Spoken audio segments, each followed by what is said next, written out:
জ্বালানি সংকটের আশঙ্কা কমাতে আবারও বড় চালান নিয়ে চট্টগ্রাম বন্দরে পৌঁছেছে একটি তেলবাহী জাহাজ।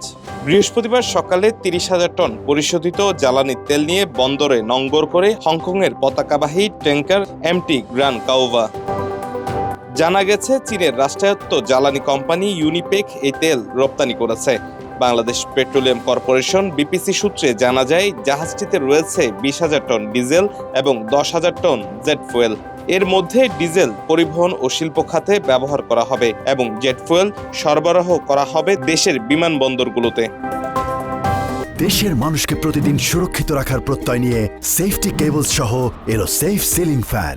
বৈশ্বিক যুদ্ধ পরিস্থিতির কারণে বিশ্ববাজারে জ্বালানির দাম বৃদ্ধি এবং সরবরাহে বিলম্বের কারণে সাম্প্রতিক সময়ে জ্বালানি ব্যবস্থাপনায় কিছুটা চাপ তৈরি হয়েছিল।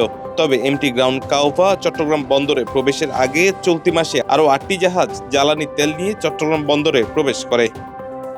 এ বিষয়ে বিবিসি সূত্রে জানা যায়, বর্তমানে দেশে জ্বালানির কোনো ঘাটতি নেই। পাশাপাশি বিকল্প উৎস থেকে জ্বালানি সংগ্রহের উদ্যোগ গ্রহণ করা হচ্ছে। অনিকা খোন্ত, কালের কণ্ঠ, চট্টগ্রাম।